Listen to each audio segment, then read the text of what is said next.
ছাত্ররা আশা করি তোমরা ভালো আছো এবং বাড়িতে পড়াশোনা করছো। তোমাদের জিওগ্রাফির যে 6 নম্বর অধ্যায়ে যে বিষয়টা আছে উপগ্রহ চিত্র এবং ভূবৈচিত্র্য সূচক মানচিত্র, সেই অধ্যায়টা আজকের আমরা পড়ব। তার আমরা প্রথমে আজকের আমরা যে এটা দুটো পার্ট নিয়ে একটা অধ্যায়, উপগ্রহ চিত্র এবং ভূবৈচিত্র্য সূচক মানচিত্র, দুটো চিত্র সম্পর্কে তোমাদের জানতে হবে। প্রথমে আজকের আমরা যেটা জানব উপগ্রহ চিত্র, সেই উপগ্রহ চিত্র সম্পর্কে আমরা জানব। এবং তার আগে আমি বলে নেই, এই অধ্যায় থেকে কিন্তু কোনো 5 নম্বরের প্রশ্ন আসবে না। 1 নম্বর, 2 নম্বর এবং 3 নম্বর। তোমাদের 4 নম্বর যে অধ্যায়টা আছে বর্জ্য ব্যবস্থাপনা, ঠিক বর্জ্য ব্যবস্থাপনা অধ্যায়ে যে প্রশ্নগুলো আসে ঠিক সেই রকমই কিন্তু এই অধ্যায়ে কিন্তু সেই প্রশ্নগুলো তেমন ধরনের প্রশ্ন কিন্তু আসবে। 1 নম্বর, 2 নম্বর এবং 3 নম্বরে, এখান থেকে কিন্তু কোনো 5 নম্বরে প্রশ্ন আসবে না। তাহলে আমরা সরাসরি বিষয়ের মধ্যে চলে আসি। দেখতে পাচ্ছ উপগ্রহ চিত্র, বিষয়টা পড়ব উপগ্রহ চিত্র। তো উপগ্রহ চিত্র পড়তে গেলে তোমরা সবাই শুনে গেছো যে স্যাটেলাইট, এই শব্দটার সঙ্গে আমরা সবাই কিন্তু খুবই প্রচলিত যে স্যাটেলাইট। এবং স্যাটেলাইটটা কী জিনিস? স্যাটেলাইটের বাংলা হচ্ছে কৃত্রিম উপগ্রহ। কি বললাম? কৃত্রিম উপগ্রহ। বাংলা শব্দটার সাথে আমরা কিন্তু অতটা প্রচলিত নই, কিন্তু ইংরেজি শব্দটার সাথে আমরা ছোট থেকে বড় সবাই কিন্তু প্রচলিত। যে স্যাটেলাইট, স্যাটেলাইট হলো বা কৃত্রিম উপগ্রহ হলো এমন একটি যন্ত্র। কি বললাম? স্যাটেলাইট বা কৃত্রিম উপগ্রহ হলো এমন একটি যন্ত্র যেটা বায়ুমণ্ডলের কোনো একটা নির্দিষ্ট স্তরে, বিশেষত এক্সোস্ফিয়ারে এই স্যাটেলাইট বা কৃত্রিম উপগ্রহগুলো কিন্তু রাখা থাকে। এটা একটা যন্ত্র। এই যন্ত্রের সাথে কি থাকে না, বিভিন্ন সেন্সার থাকে। সেন্সার বা সংবেদক মানে ক্যামেরা, ওরা একটা ক্যামেরা। এটা এই উপগ্রহগুলোর সাথে বিভিন্ন ক্যামেরা কিন্তু সেট করা থাকে। সেই ক্যামেরাগুলোর সাহায্যে ভূপৃষ্ঠের কোনো একটা নির্দিষ্ট স্থানের উপরে সেই ক্যামেরার তরঙ্গ দৈর্ঘ্যটা পড়ে। তরঙ্গ দৈর্ঘ্যটা পড়ার ফলে তার তরঙ্গ দৈর্ঘ্যটা প্রতিফলিত হয়ে সেই সেন্সারে ধরা পড়ে। ধরার ফলে যে ছবি পাওয়া যায় সেই ছবিটাই হচ্ছে উপগ্রহ চিত্র। তাই উপগ্রহ চিত্রর আমরা প্রথমে সংজ্ঞাটা কি জানবো। উপগ্রহ চিত্রের সংজ্ঞা হলো কৃত্রিম উপগ্রহের দ্বারা, যেটা আমরা এক্ষুনি বললাম, কি বললাম? কৃত্রিম উপগ্রহের দ্বারা সেন্সারের সাহায্যে, কি কৃত্রিম উপগ্রহের দ্বারা সেন্সারের সাহায্যে যখন ভূপৃষ্ঠের, কি বললাম? ভূপৃষ্ঠের, ধরো এইটা ধরো ভূপৃষ্ঠের ধরো কোনো একটা নির্দিষ্ট স্থান বস্তু আছে, সেই আর বায়ুমণ্ডলের উপরে ধরো কোনো একটা কৃত্রিম উপগ্রহ কিন্তু বসানো আছে। সেই কৃত্রিম উপগ্রহের নিচে বিভিন্ন ক্যামেরা আছে। সেই ক্যামেরাটা কি হচ্ছে, এই ভূপৃষ্ঠের যে বস্তুটা আছে সেই বস্তুটার উপরে তার তরঙ্গ দৈর্ঘ্য পড়ছে। সেই তরঙ্গ দৈর্ঘ্যটা আবার প্রতিফলিত হয়ে সেই সেন্সারে গিয়ে কিন্তু ধরা পড়ছে। তাই বললাম কৃত্রিম উপগ্রহের দ্বারা সেন্সারের সাহায্যে ভূপৃষ্ঠের কোনো প্রাকৃতিক এবং সাংস্কৃতিক দৃশ্যাবলীর বিভিন্ন তথ্য সংগ্রহ করে যখন এই নির্দিষ্ট সেন্সারে ধরা পড়ার ফলে যে আলোকচিত্র তৈরি হয় সেই চিত্রটাকে বলছে উপগ্রহ চিত্র। বোঝা গেল? এই উপগ্রহ চিত্রের এটা শুরু হয়েছিল 1960-এর দশকে। কত? 1960-এর দশকে এই উপগ্রহ চিত্রের ধারণা কিন্তু আমাদের শুরু হয়েছিল। তার আগে কিন্তু উপগ্রহ চিত্রের ধারণা কিন্তু ছিল না। উপগ্রহ চিত্রটা জানতে গেলে এটা একটা চিত্র, এই চিত্রটা কোনো একটা মাধ্যমের বা কোনো একটা পদ্ধতির মাধ্যমে এই চিত্রটা সংগ্রহ করতে হবে। সেই পদ্ধতিটা তোমাদের জানতে হবে। সেই পদ্ধতিটা হলো দূর সংবেদন। কি বললাম? দূর সংবেদন।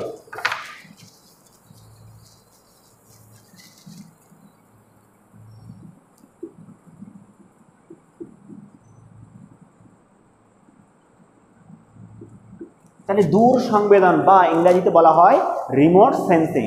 কি? দূর সংবেদন বা হচ্ছে রিমোট সেন্সিং।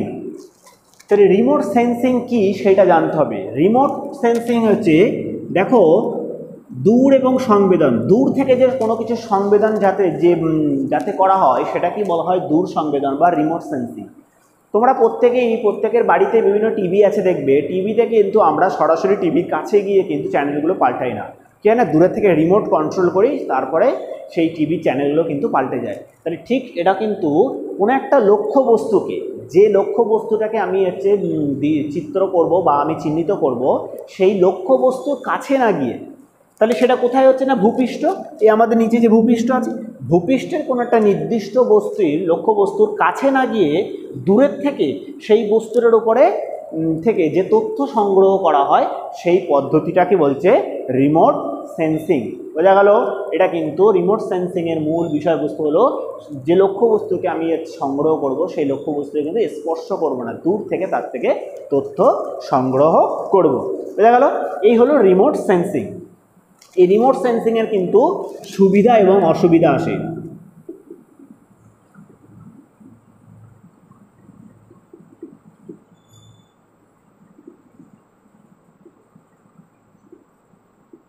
তা রিমোট সেন্সিংয়ের সুবিধা কী? তাহলে রিমোট সেন্সিংয়ের সুবিধা হলো, কোনো একটা প্রত্যন্ত অঞ্চলে, কোনো দুর্গম অঞ্চলে, সেখানে কিন্তু যাওয়া সম্ভব নয়, মানুষ যেতে পারছে না, কোনো প্লেন যেতে পারছে না, কোনো র্যাডার যেতে পারছে না, কোনো ড্রোন যেতে পারছে না। সেক্ষেত্রে কী হবে, এরকম কৃত্রিম উপগ্রহের সাহায্যে সেই বস্তুটার থেকে আমরা তথ্য সংগ্রহ করতে পারবো। তাহলে এটাও কিন্তু দূর সংবেদনের একটা সুবিধা, এবং খুব অনায়াসে, খুব দ্রুত সেই জায়গার থেকে আমরা কিন্তু তথ্য সংগ্রহ করতে পারি। তাহলে সময়টাও কম লাগছে, দুর্গম স্থানে আমাদের যেতে হচ্ছে না, এবং কি হচ্ছে না, খুব একদম সঠিক তথ্যটা কিন্তু সঠিক সময়ে কিন্তু আমরা পেয়ে যেতে পারছি। সেক্ষেত্রে কী হচ্ছে, খরচটাও কম হচ্ছে, আমার সেই স্থানে আমার যেতে হচ্ছে না, যেতে গিয়ে ধরো কোনো একটা দুর্ঘটনা ঘটতে পারে, সেটাও কিন্তু আমাদের কোনো ঘটার সম্ভাবনা থাকছে না। তার ফলে কিন্তু দূর সংবেদনের কিন্তু সুবিধা কিন্তু প্রচুর। অসুবিধাটা কী হতে পারে না, অসুবিধা হলো প্রত্যন্ত অঞ্চলে যেহেতু আমাদের এই যে কৃত্রিম উপগ্রহের সাহায্যে ছবিগুলো তুলতে হবে, তাহলে কৃত্রিম উপগ্রহগুলো করে কী হবে, সেই বায়ুমণ্ডলে, মহাকাশে পাঠাতে হবে। তাহলে এই হচ্ছে কৃত্রিম উপগ্রহগুলো কিন্তু পাঠাতে কিন্তু প্রচুর খরচ সাপেক্ষ। এবং প্রযুক্তিবিদ্যার কোনো মানুষ যদি বা দক্ষ শ্রমিক ছাড়া কিন্তু এই হচ্ছে কৃত্রিম উপগ্রহগুলো কিন্তু অপারেট করতে পারবে না, যে কোনো মানুষ কিন্তু এগুলো ব্যবহার করতে পারে না। তাহলে এটাও কিন্তু একটা অসুবিধা আছে দূর সংবেদনের। তাহলে আমরা উপগ্রহ চিত্র জানলাম। উপগ্রহ চিত্রটা কিসের মাধ্যমে হয় না, দূর সংবেদন হচ্ছে ব্যবস্থার মাধ্যমে হয়। এবারে আমরা জানবো এই উপগ্রহ চিত্রের বিভিন্ন বৈশিষ্ট্য আছে। দেখো, প্রকৃতি আছে, পিক্সেল আছে, সেন্সার ব্যান্ড আছে, ছদ্মরং আছে এবং ক্ষেত্রফল আছে। প্রকৃতি হলো এই যে কৃত্রিম উপগ্রহগুলো আমরা হচ্ছে স্যাটেলাইটের সাহায্যে ভূপৃষ্ঠের কোনো একটা নির্দিষ্ট বস্তুর আমরা ছবিটা যখন সংগ্রহ করব, এটা ধরো স্যাটেলাইট, এখান থেকে এই বস্তুটার তথ্য সংগ্রহ করব। এই তথ্য সংগ্রহটা করলাম, সেটা কি আমি এই যে যন্ত্রের ভিতরে সেই আসলো, তরঙ্গ দৈর্ঘ্যটা আসলো, এসে আবার ফেরত গিয়ে সেই সেন্সারে কিন্তু সেই তরঙ্গ দৈর্ঘ্য ধরা পড়লো। এই ধরার ফলে এই গাছটা কেমন, বা এই গাছের কতটা ডাল আছে, কত বা কোনো একটা বিষয়ে, কোনো একটা বাড়ি আমরা পর্যবেক্ষণ করছি, সেই বাড়িটার আকৃতি কেমন, সেই ধারণাটা কিন্তু কোনো ছবির মাধ্যমে নয়, সেটা ডিজিটাল আকারে কিন্তু এই যন্ত্রে কিন্তু ধরা পড়বে। কি ডিজিটাল আকারে, ডিজিটাল মানে সংখ্যার আকারে কিন্তু এই তথ্যে কিন্তু ধরা পড়বে। তাহলে প্রকৃতিটা হলো হচ্ছে ডিজিটাল পরিসংখ্যা কিন্তু এই উপগ্রহ চিত্রের মাধ্যমে কিন্তু ধরা পড়ে। হয়ে গেল। 2 নম্বর হচ্ছে পিক্সেল। পিক্সেল হলো যে এই উপগ্রহ চিত্রের সাহায্যে যে ছবিটা পাবো, সেই ছবিটার কোনো একটা ছবির ক্ষুদ্র ক্ষুদ্র যে অংশ আছে, সেই অংশগুলোকে বলা হয় পিক্সেল। কোনো এক তোমরা দেখবে ক্যামেরায় একটা ছবি তুলবে, ছবিটা তুলে জুম করবে, জুম করলে দেখবে ছবিটা দেখবে চারকোনা চারকোনা করে ফেটে ফেটে যায়। তাহলে সেই চারকোনা চারকোনা ফেটে ফেটে যেটা যায়, সেটাই কিন্তু পিক্সেল। তাহলে পিক্সেল হলো কোনো চিত্রের ক্ষুদ্রতম একককে বলা হচ্ছে কি পিক্সেল। তাই এই পিক্সেলটা কিন্তু খুব ভালো করে কিন্তু পড়বে, এটা কিন্তু আলাদা করে কিন্তু 2 নম্বরের প্রশ্নও কিন্তু আসে যে পিক্সেল কি, তখন কিন্তু তার সংজ্ঞা দিতে হবে এবং তার বৈশিষ্ট্যটা দিতে হবে এবং তার একটা ছবি কিন্তু দিতে হবে। এবার হচ্ছে সেন্সার ব্যান্ড। সেন্সার ব্যান্ড হলো এই যে কৃত্রিম উপগ্রহের সাথে যে সেন্সারগুলো লাগানো থাকে, সেই সেন্সার থেকে কোনো একটা লক্ষ্যবস্তুকে আমি তথ্য সংগ্রহ করব। এই তথ্যবস্তু সংগ্রহ করে এই তথ্যটা যে যন্ত্রে ধরা পড়বে, কি বললাম, যে ক্ষুদ্র যন্ত্রে এই তথ্যটা কিন্তু লিপিবদ্ধ হয়ে থাকবে, সেখানে জমা থাকবে, সেই যন্ত্রটাকে বলছে সেন্সার ব্যান্ড। কি বললাম? Censor band. এবার হচ্ছে ছদ্ম রং। কি বললাম? ছদ্ম রং। এটাকে এফসিসি বলা হয়, ফলস কালার কম্বিনেশন। কি বললাম? ফলস কালার কম্বিনেশন বা কম্পোজিট অনেক সময় বলে, ফলস কালার কম্বিনেশন।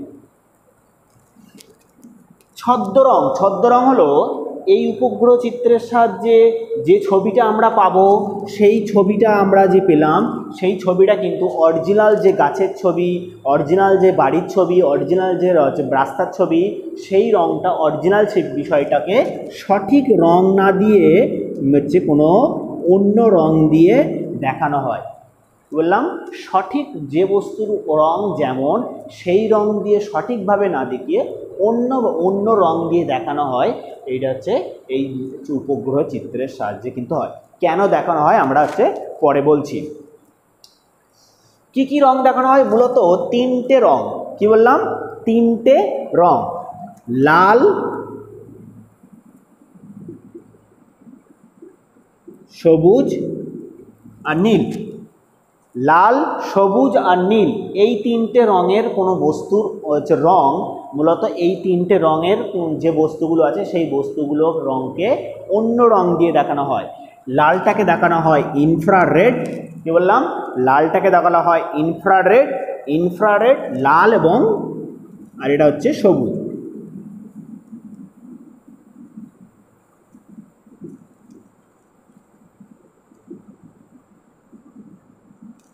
মানে লাল জিনিসটাকে ইনফ্রারেডে দেখানো হয়, সবুজ জিনিসটাকে লাল রং দিয়ে দেখানো হয়, এবং নীল রংটাকে সবুজ রং দিয়ে কিন্তু এই উপগ্রহ চিত্রে কিন্তু যে ছবিগুলো হয় সেই ছবিগুলো দেখানো হয়। এবার আসবে ক্ষেত্রফল। কি বললাম? ক্ষেত্রফল। ক্ষেত্রফলটা হলো এই উপগ্রহ চিত্রগুলো আমরা যে ছবিগুলো তুলি, সেই ছবিগুলো কতটা ওজনের মানে আছে উচ্চতার হয়। এই ছবিগুলো মূলত 600 থেকে 3600 কিমি উচ্চতার কিন্তু ছবিগুলো কিন্তু আমরা পেয়ে থাকি। বোঝা গেল? এইগুলো ছিল উপগ্রহ চিত্রের মূলত বৈশিষ্ট্য।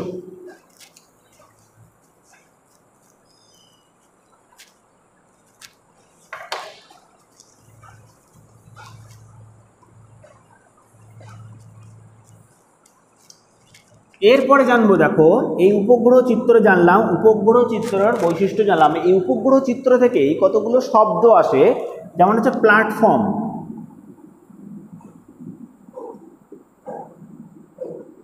প্ল্যাটফর্ম কি? এটাও কিন্তু 2 নম্বরের প্রশ্নের জন্য ইম্পর্টেন্ট প্রশ্ন, যে প্ল্যাটফর্মটা কি। প্ল্যাটফর্ম হলো এই যে কৃত্রিম উপগ্রহ যেটা বলছিলাম,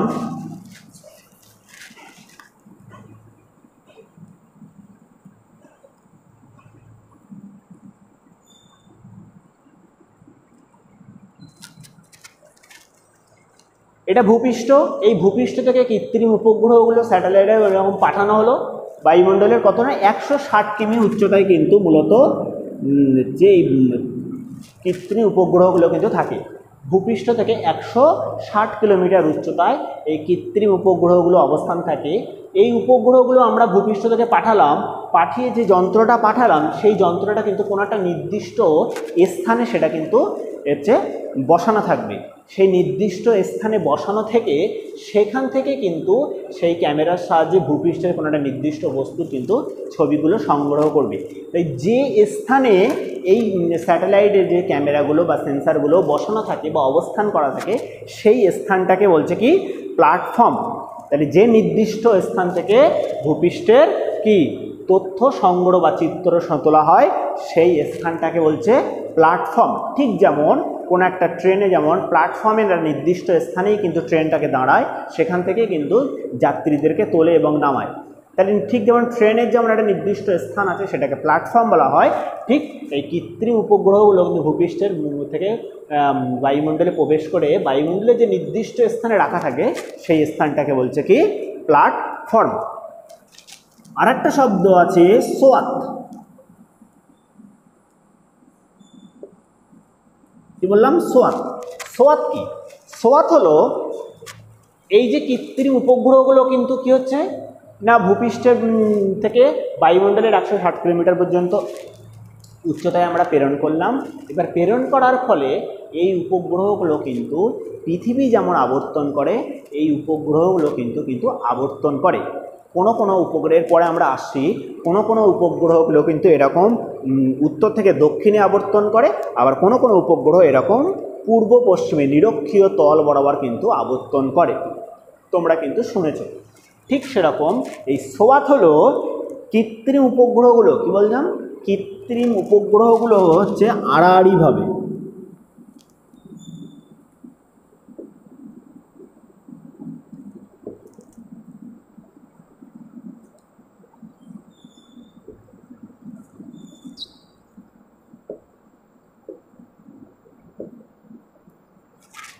এই কৃত্রিম উপগ্রহগুলো আড়াআড়িভাবে যে নির্দিষ্ট দূরত্ব অতিক্রম করে সেই দূরত্বটাকে বলছে সোয়াত।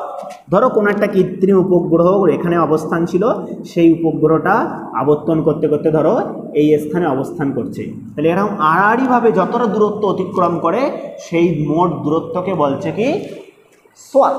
তাহলে এই যতটা দূরত্ব অতিক্রম করবে ঠিক সবটাই এই ধরো নিচে ভূপৃষ্ঠ আছে, তাহলে এই কৃত্রিম উপগ্রহটা যখন এখানে ছিল তো এই স্থানে হচ্ছে তথ্য সংগ্রহ করলো, যখন এখানে ছিল এখানে সংগ্রহ, এখানে থেকে এখানে সংগ্রহ, আবার এখানে যখন ছিল তখন এখানে কিন্তু সংগ্রহ। তাহলে মোট যতটা দূরত্বের আড়াআড়িভাবে দূরত্ব অতিক্রম করে যতটা স্থানের তথ্য সংগ্রহ করবে সেই দূরত্বটাকে বলছে সোয়াত। যেমন একটা হচ্ছে উপগ্রহ আছে ল্যান্ডস্যাট যে উপগ্রহ আছে, ল্যান্ডস্যাটের মোট হচ্ছে সোয়াত হলো 185 কিমি। কি বললাম, ল্যান্ডস্যাটের মোট সোয়াত হচ্ছে 185 কিমি। তাহলে বোঝা গেল উপগ্রহ কি, তার বৈশিষ্ট্য জানলাম, বৈশিষ্ট্যের ভিতর থেকে পিক্সেল ছদ্মনামটাকে আলাদা ভালো করে জানলাম, তারপর প্ল্যাটফর্মটা কি জানলাম, এবার হচ্ছে সোয়াত কি সেটা জানলাম।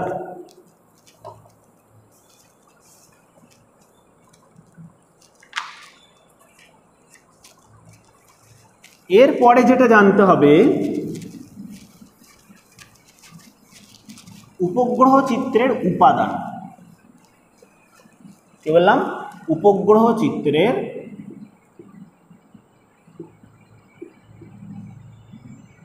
উপাদান।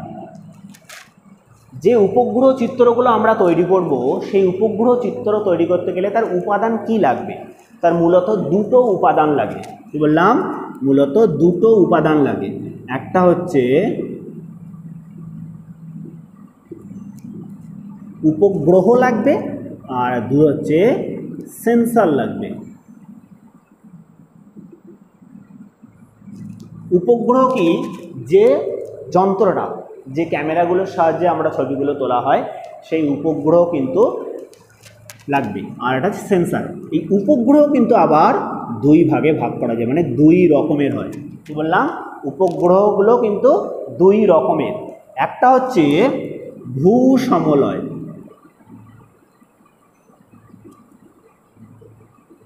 আর এটা হচ্ছে সূর্য সমলয়। ভূ সমলয়ের আবার একটা ইংরাজি নাম হচ্ছে জিও স্টেশনারি। ভূ সমলয়ের অপর নাম হচ্ছে জিও স্টেশনারি, আর সূর্য সমলয়ের অপর নাম সান সিনক্রোনাস।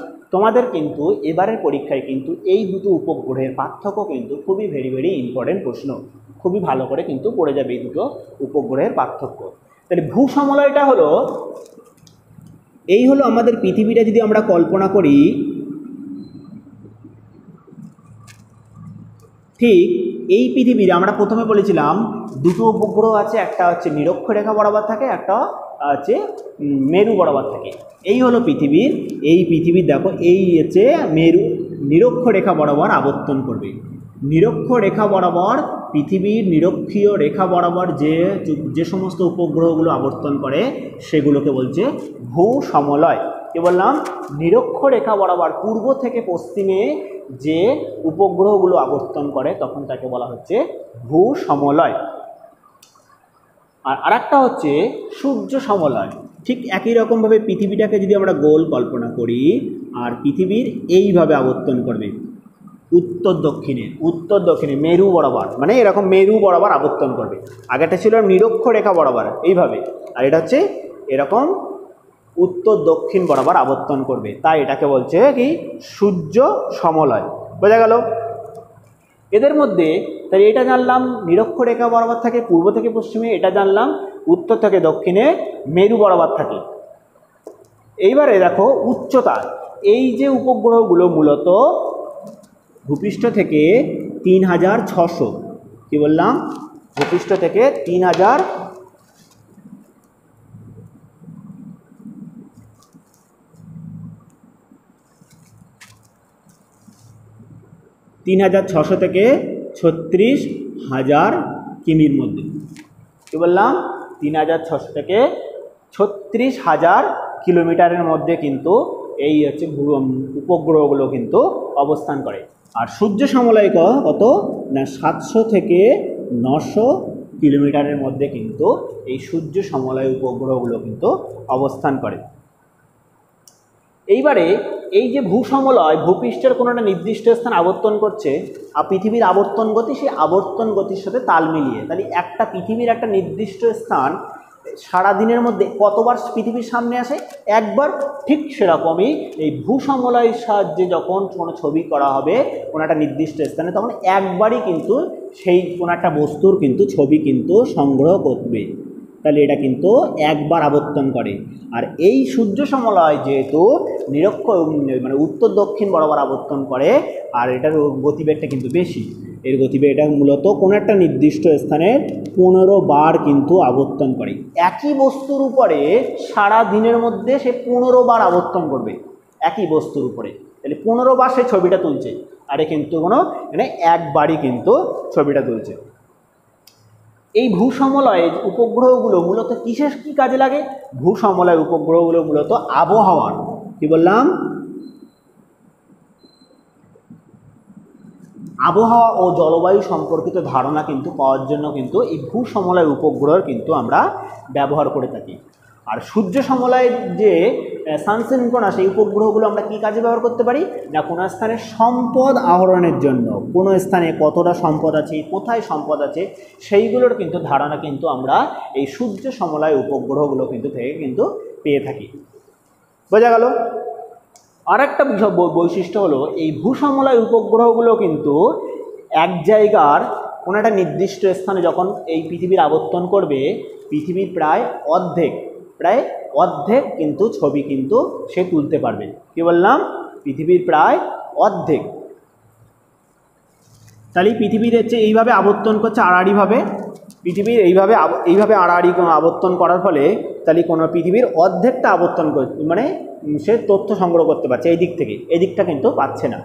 আর সূর্য সমলয়ে কিন্তু পুরোটা, তাহলে এটা হচ্ছে পৃথিবীর অর্ধেক ছবি সংগ্রহ করতে পারে।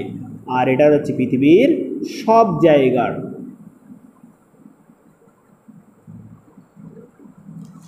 জায়গার ছবি কিন্তু এই সূর্য সমলয়ের সাহায্যে কিন্তু সংগ্রহ করতে পারে। এখান থেকে তাহলে দেখো এখানে আমি নাম বললাম, এটাই কিন্তু পার্থক্য হিসাবে হয়ে যাবে। তাহলে এটা উচ্চতা পয়েন্টস করবে, এটা কতবার প্রদক্ষিণ করে, কি কাজে লাগে, এবং কতবার মানে কতটা স্থান হচ্ছে ছবি তুলতে পারে, সেইটা কিন্তু পার্থক্য কিন্তু হয়ে গেল। আর একটা পার্থক্য হতে পারে, সেটা উদাহরণ এই ভূসমলয় ও সূর্য সমলয়ের উদাহরণ। ভূসমলয় উপগ্রহগুলো কোনগুলো বলতো? ভূসমলয় উপগ্রহ হচ্ছে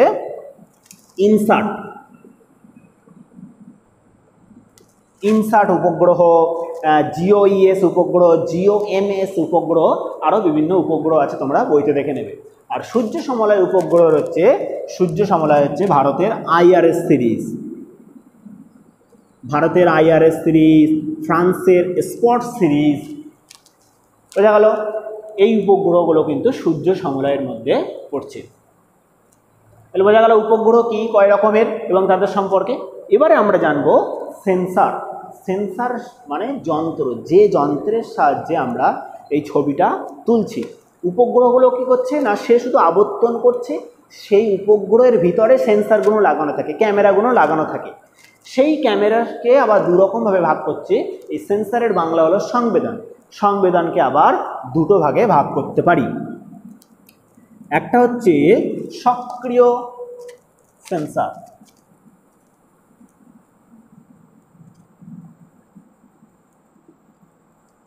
আর দুটো হচ্ছে নিষ্ক্রিয়। সক্রিয় সেন্সার আর কি নিষ্ক্রিয় সেন্সার। সক্রিয় সেন্সার হলো, সক্রিয় নামটা শুনে বুঝতে পারছো, সে সক্রিয় মানে নিজে থেকে কোনো কাজ করতে পারে, আর নিষ্ক্রিয় মানে সে নিজে থেকে করতে পারে না। সক্রিয় সেন্সার মানে যে যন্ত্রগুলো মানে যে ক্যামেরাগুলো যে কোনো একটা লক্ষ্য বস্তুর উপরে ছবি সংগ্রহ তুলবে, যদি এটা কিন্তু দিনে এবং রাতে যে কোনো সময়ে কিন্তু সংগ্রহ করতে পারে, দিন বা রাত।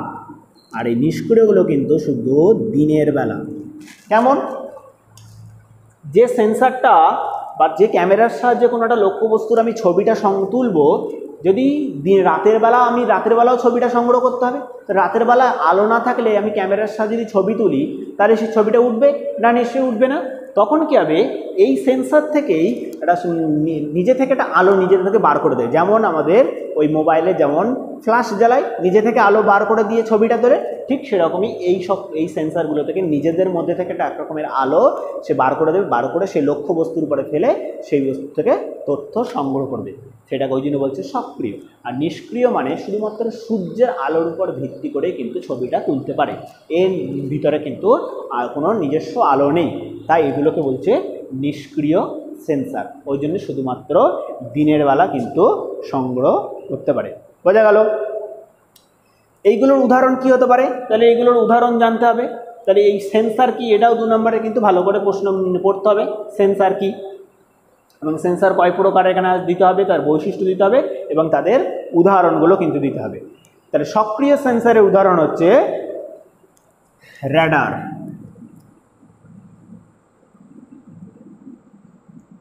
র্যাডার হলো একটা সক্রিয় সেন্সার। আর নিষ্ক্রিয় সেন্সার তোমাদের মোবাইল,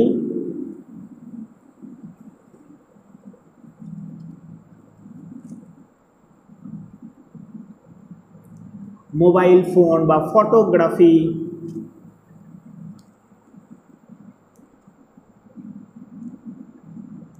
ফটোগ্রাফি ক্যামেরা, যারা দোকানে যে ফটোগ্রাফি যে হয়, যে ক্যামেরা হয়, সেই ক্যামেরাগুলো কিন্তু নিষ্ক্রিয় সেন্সারের মধ্যে পড়ছে। এইবারে আমরা জানবো, তাহলে উপগ্রহ কি জানলাম, তার বৈশিষ্ট্য জানলাম, উপগ্রহ সম্পর্কিত কতগুলো তো শব্দ জানলাম। উপগ্রহ তার আগে সবথেকে আগে জানলাম কোনটা না, এই দূর সংবেদন। এই যে পদ্ধতিটা আমাদের যেটা হলো, সেটা কিন্তু এই দূর সংবেদন ব্যবস্থার মাধ্যমেই কিন্তু এই উপগ্রহ চিত্রটা হলো। আর একটা জিনিস আমি উপগ্রহ দূর সংবেদন থেকে জানে বলি, এই দূর সংবেদন কিন্তু আবার 2 রকমের হয়।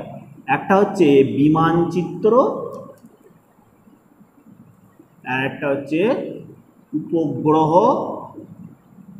চিত্র।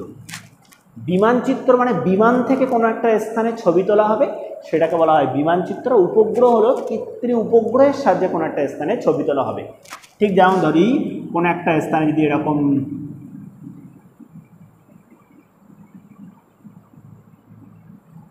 বিমান থাকবে, এই বিমানের নিচে এরকম ক্যামেরা বসানো থাকবে। এবার ক্যামেরা বসানো থাকার ফলে কোনো একটা নির্দিষ্ট বস্তু, লক্ষ্য বস্তুর উপরে এই বিমানটা এরকম চক্রাকারে আবর্তন করবে, আবর্তন করে করে কিন্তু ছবিটা কিন্তু তুলবে। ছবিটা তুলে সেই যে চিত্র ধরা হবে সেটাকে বলা হয় বিমান চিত্র। আর উপগ্রহ চিত্র সরাসরি কৃত্রিম উপগ্রহের সাহায্যে ছবিটা তোলা হতে পারে। তাহলে দুটোর মধ্যে কিন্তু এই উপগ্রহ চিত্রটা কিন্তু সবথেকে আমাদের বেশি কাজে লাগে। কেননা এই বিমান চিত্রের একটা ওভারল্যাপিং বলে একটা জিনিস হয়। ওভারল্যাপিং বলে একই ছবি দুবার ওঠে। কি বললাম? একই ছবি দুবার উঠবে। ধরো প্রথমবার একবার আবর্তন করলো, কিছুটা জায়গা নিল, আবার দ্বিতীয় এই বিমানটা যখন আবার ফেরত আসবে, প্রথমবারে যা নিয়েছিল তার আবার হাফ নেবে, আর নতুন আবার হাফ নেবে। আবার যখন এদিক থেকে যখন আবর্তন করবে, তাহলে 2 নম্বরে যখন যা ছবি তুলেছে তার আবার হাফ নেবে, আবার 3 নম্বরে কিছুটা নতুন নেবে। ফলে একই ছবি কিন্তু দুবার ওঠে। তাহলে ওই জন্য এটা ওভারল্যাপিং বলা হয়। ওই জন্য সেক্ষেত্রে অসুবিধা হয় বুঝতে। ওই জন্য বিমান চিত্র থেকে উপগ্রহ চিত্র কিন্তু বেশি আমাদের গ্রহণযোগ্য। এবারে আমরা জানব উপগ্রহ চিত্রের প্রকারভেদ। কি বললাম? উপগ্রহ চিত্রের শ্রেণী বিভাগ।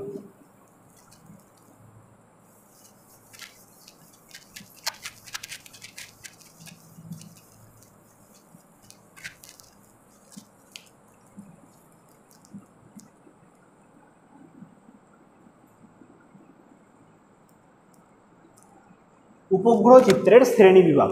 এই উপগ্রহগুলোকে শ্রেণীবিভাগ করতে গেলে মূলত দুটো ভাবে কিন্তু শ্রেণীবিভাগ করতে পারি। একটা রঙের ভিত্তিতে করতে পারি,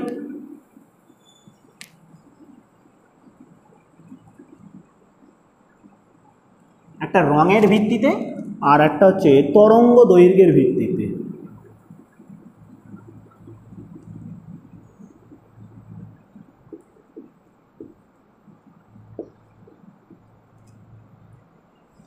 কি বললাম? রঙের ভিত্তিতে শ্রেণীবিভাগ এবং তরঙ্গ দৈর্ঘ্যের ভিত্তিতে শ্রেণীবিভাগ। এই রঙের ভিত্তিতে শ্রেণীবিভাগকে আবার বিভিন্ন ভাগে ভাগ করতে পারি, যেমন হচ্ছে একটা হচ্ছে সাদা কালো, সাদা কালো উপগ্রহ চিত্র। 2 নম্বর হচ্ছে ধূসর উপগ্রহ চিত্র।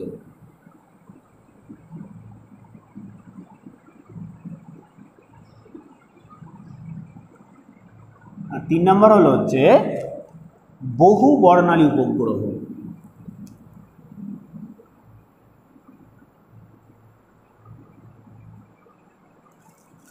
সাদা কালো, দেখো নামটা দেখেই এখান থেকেও সাদা কালো মানে যে উপগ্রহ থেকে আমরা যে চিত্রগুলো পাই মূলত সাদা এবং রং, এই দুটো রঙের সাহায্যে কিন্তু আমরা সেই ছবিগুলো করে থাকি, তাই জন্য এটাকে বলছে সাদা কালো উপগ্রহ।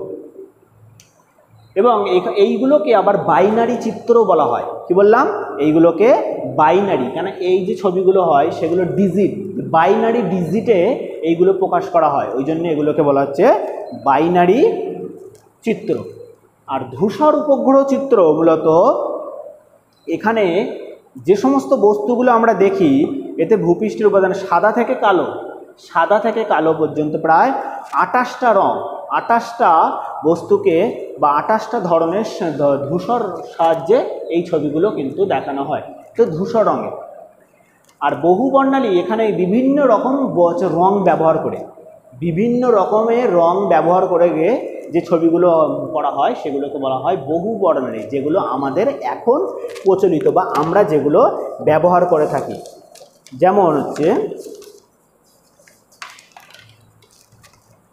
এই ছবিটা হচ্ছে বহু বর্ণালী যুক্ত হচ্ছে উপগ্রহ, এবং এখানে ছদ্ম রং ব্যবহার করা আছে, নিশ্চয়ই তোমরা দেখতে পাচ্ছ বিভিন্ন রকমের, লাল আছে, সবুজ আছে এবং নীল আছে। এই 3টে রঙকেই আমরা যখন ছদ্ম রং বৈশিষ্ট্যের ভিতরে পড়েছিলাম মূলত 3টে রঙকেই আলাদা আলাদাভাবে দেখানো হয়, এই 3টে রঙের সাহায্যে দেখানো হয়। এখানে বিভিন্ন রকমের কি ছবিটা বিভিন্ন রঙের সাহায্যে এই ছবিটা কিন্তু প্রস্তুত করা হয়েছে। এরপরে যেটা আছে তরঙ্গ দৈর্ঘ্যের ভিত্তিতে, সেটা হচ্ছে দৃশ্যমান উপগ্রহ আর অবলোহিত।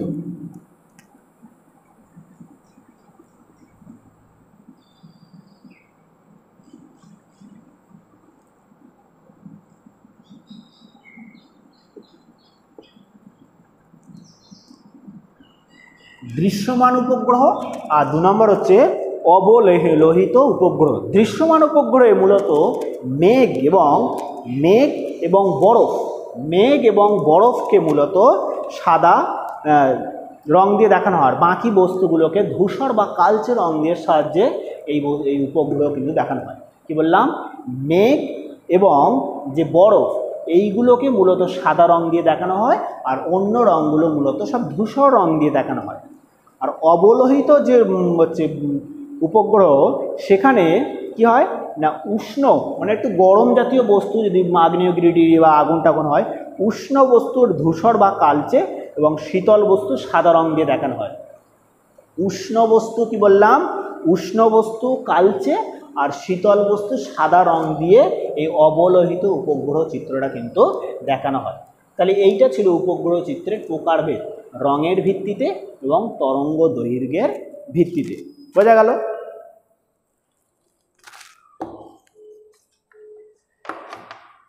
এরপরে আরেকটা জিনিস জানবো, উপগ্রহ চিত্রের তোলার পর্যায়। এটাও কিন্তু ভেরি ইম্পর্টেন্ট প্রশ্ন তোমাদের কিন্তু এবারের মাধ্যমিক পরীক্ষার জন্য।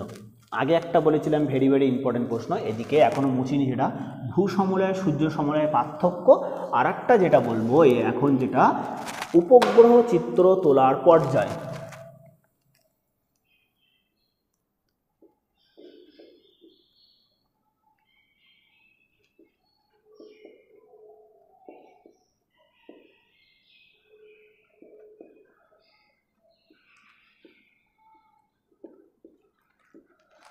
উপগ্রহ চিত্র তোলার পর্যায়।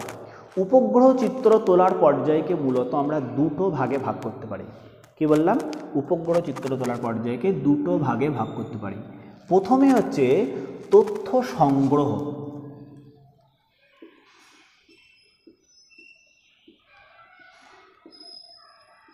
তথ্য সংগ্রহ করতে হবে, মানে যে উপগ্রহের সাহায্যে যে কোনো একটা বস্তুর আমরা ছবিটা তুলব, প্রথমে আগে তথ্যগুলো আগে সংগ্রহ করতে হবে, আর তারপরে হচ্ছে 2 নম্বর হচ্ছে তথ্যের বিশ্লেষণ।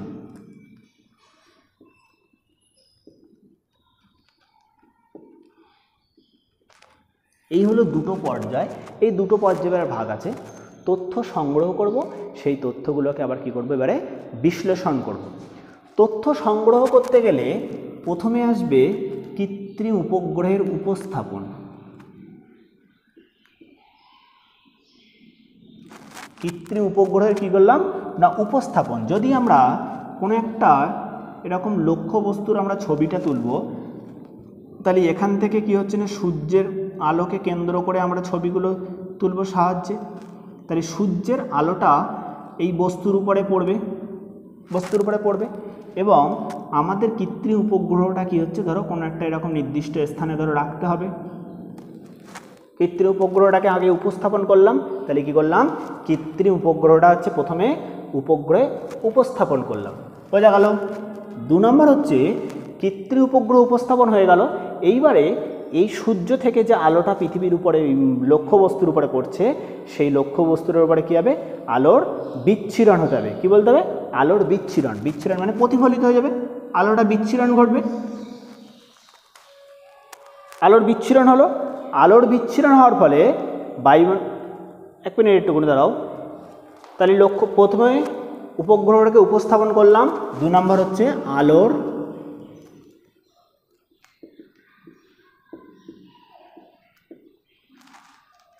হচ্ছে বিচ্ছিরণ হলো, এই সূর্য থেকে আলোর বিচ্ছিরণ হলো। 3 নম্বর হলো বায়ুমণ্ডলের শক্তির প্রবাহ হবে।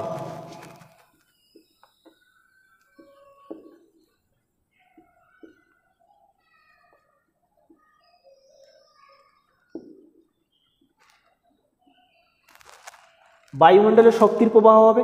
বায়ুমণ্ডলের শক্তির প্রবাহ মানে সূর্য থেকে এই যে আলোটা বিচ্ছিরণ হলো, সেই আলোটা এই যে বায়ুমণ্ডল ফাঁকা, সেই বায়ুমণ্ডল থেকেই প্রবাহিত হয়ে এই লক্ষ্যবস্তুর উপরে পড়বে। বোঝা গেল? লক্ষ্যবস্তুর উপর পড়লো। লক্ষ্যবস্তুর উপর পড়ার ফলে এই হচ্ছে লক্ষ্যবস্তুটার ভিতরে, এই যে লক্ষ্যবস্তুটার ভিতরে সে আলোটা প্রবেশ করবে। প্রবেশ করার ফলে এই আলো আর এবং এই লক্ষ্যবস্তুটা এদের মধ্যে আলোটা মিশে যাবে। কি বললাম? আলোটা মিশে যাবে। 4 নম্বর হচ্ছে আলোর মিথস্ক্রিয়া।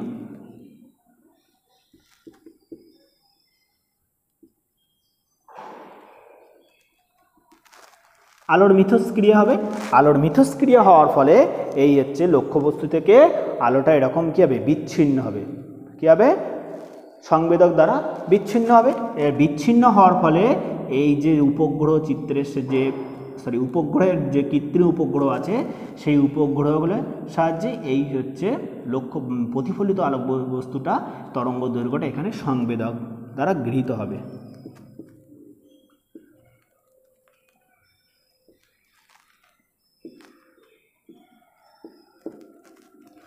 সংবেদক দ্বারা গৃহীত হয়ে গেল। তাহলে প্রথমে কি করলাম, কৃত্রিম উপগ্রহগুলোকে আগে উপস্থাপন করলাম বায়ুমণ্ডলে। তারপরে আলোর বিচ্ছুরণ হলো, সূর্য থেকে আলোটা আসলো, সেই সূর্যটা 2 নম্বরে হচ্ছে বায়ুমণ্ডলের ভিতরে কি হচ্ছে না, শক্তির প্রবাহ হিসাবে আসলো। আসার ফলে 3 নম্বরে হচ্ছে 3 নম্বর বায়ুমণ্ডলের শক্তির প্রবাহ। 4 নম্বরে কী হচ্ছে, আলোর মিথস্ক্রিয়া হচ্ছে লক্ষ্যবস্তুটার ভিতরে। তারপরে মিথস্ক্রিয়ার ফলে এই আলোটা প্রতিফলিত হয়ে আবার শেষে গিয়ে দূর সংবেদনের মাধ্যমে যে যন্ত্র আছে, সেন্সার, সেই সেন্সারে কিন্তু কী হচ্ছে, ধরা পড়ছে। বোঝা গেল? এই ধরার ফলে এবার যা তথ্য আসবে, কী বলে, একটা তথ্য দেবে। তো এই যে ধরার ফলে যে যন্ত্রটা কেমন, সেই এইটা হলো তথ্যটা সংগ্রহ করা হয়ে গেল। এই হচ্ছে কৃত্রিম উপগ্রহের সাহায্যে বা সেন্সারের সাহায্যে আমি যে লক্ষ্যবস্তুটা আমি সংগ্রহ করব, সেই লক্ষ্যবস্তুটার তথ্য সংগ্রহ করা হয়ে গেল। এইবারে তথ্যের বিশ্লেষণ করতে হবে। তথ্যটা পেয়ে গেলাম, পেয়ে গেলার ফলে তথ্যের বিশ্লেষণে হচ্ছে কী করব না, কম্পিউটার দ্বারা তথ্যের বিশ্লেষণ হবে।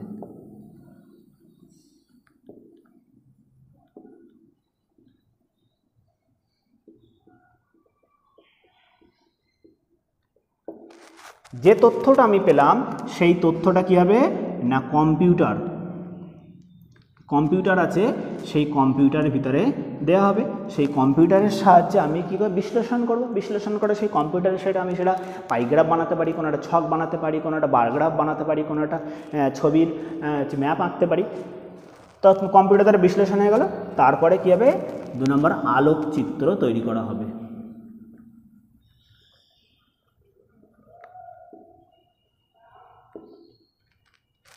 আলোকচিত্র প্রস্তুত হয়ে গেল।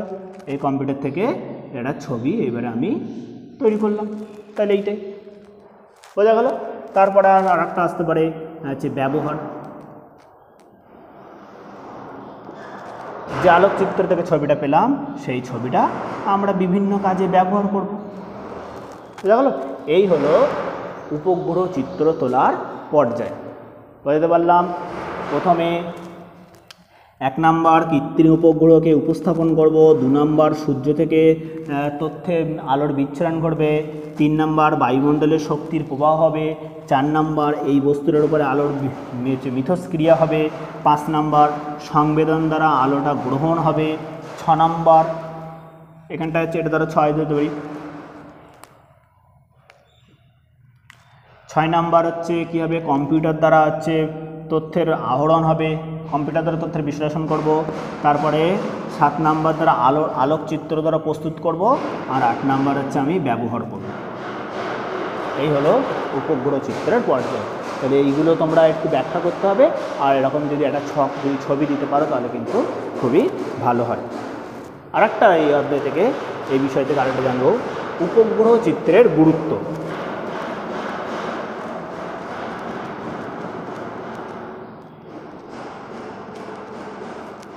উপগ্রহ চিত্রের গুরুত্ব বা ব্যবহার। কী বললাম? উপগ্রহ চিত্রের গুরুত্ব বা ব্যবহার। উপগ্রহ চিত্র আমাদের কি কাজে লাগে? উপগ্রহ চিত্র খুবই কাজে লাগে বিভিন্ন কাজে। যেভাবে হচ্ছে ভূমির ব্যবহারের জন্য কাজে লাগে। কোনো একটা ভূমি কেমন হবে সেটা তার সে সম্পর্কে ধারণা পেতে পারি। হচ্ছে ভূসম্পদের মূল্যায়ন, কোথায় সম্পদের পরিমাণ কতটা আছে, কী পরিমাণে আছে, সম্পদের প্রকৃতিটা কেমন সে সম্পর্কে ধারণা পেতে পারি। দুর্গম স্থানে যাতায়াতের আমি অসুবিধা আছে ফলে সেখান থেকে দুর্গম স্থান থেকে তথ্য সংগ্রহ করতে পারি। কী হবে না, বিভিন্ন রকমের মানচিত্র তৈরি করতে পারি। যেরকম উপগ্রহ চিত্র থেকে ছবি সংগ্রহ করে বিভিন্ন মানচিত্র তৈরি করলাম, সেটা মানচিত্র বানাতে পারি। এছাড়া প্রতিরক্ষা, বিভিন্ন দেশের সীমানার পর্যবেক্ষণের জন্য বা কী বলবো লক্ষ্য রাখার জন্য সেনাবাহিনী বা সেনাবাহিনীদের থেকে উপগ্রহ চিত্রগুলো কিন্তু খুবই কাজে লাগে। বোঝা গেল। এছাড়া অনুসন্ধান, কোথাও যদি কেউ হারিয়ে গেলে বা কোনো জিনিস আমরা যদি সেটা হারিয়ে ফেলি, সেখান থেকে সেটা খুঁজে পেতে কিন্তু খুব সহজেই হয়। বোঝা গেল। এইগুলোই ছিল উপগ্রহ চিত্র সম্পর্কে ধারণা। পরের ক্লাসে আমরা ভূবৈচিত্র্যসূচক মানচিত্র বা টোপোগ্রাফিক্যাল মানচিত্র সম্পর্কে আলোচনা করব। বোঝা গেল। তাহলে এখান থেকে তোমরা কি পড়বে? উপগ্রহ চিত্র কাকে বলে, উপগ্রহ চিত্রের বৈশিষ্ট্য, দূর সংবেদন বা রিমোট সেন্সিং কাকে বলে, তার সুবিধা অসুবিধা, দূর সংবেদন কয় প্রকার, কী সেটা পড়বে, বিমান চিত্রটা কী পড়বে, এবং তারপরে আমরা পড়েছিলাম প্ল্যাটফর্ম কী বা স্রোত কী। আর তারপরে আমরা জেনেছিলাম উপগ্রহ চিত্রের উপাদান। উপগ্রহ চিত্রের মূলত দুটো উপাদান, উপগ্রহ আর সেন্সার। উপগ্রহ দুটো ভাগ আছে, সের পার্থক্য পড়বে, সংজ্ঞা পড়বে, উদাহরণ পড়বে, তার বৈশিষ্ট্য পড়বে। সেন্সার কি? সেন্সারের দুটো আলাদাভাবে 2 নম্বরে প্রশ্ন আসে। সেন্সার কি? সেন্সার কয় প্রকার, সেন্সারের বৈশিষ্ট্যগুলো এবং সেন্সারের উদাহরণ। তারপরে উপগ্রহ চিত্র তোলার পর্যায়, এটা ভেরি ভেরি ইম্পর্টেন্ট প্রশ্ন, এটা পড়বে। আর লাস্ট পড়বে উপগ্রহ চিত্রের গুরুত্ব বা ব্যবহার। বোঝা গেল। এইগুলোই পড়লে মোটামুটি এই অধ্যায় থেকে এই উপগ্রহ চিত্র থেকে সমস্ত বিষয়টা জানা হবে। বোঝা গেল। Thank you.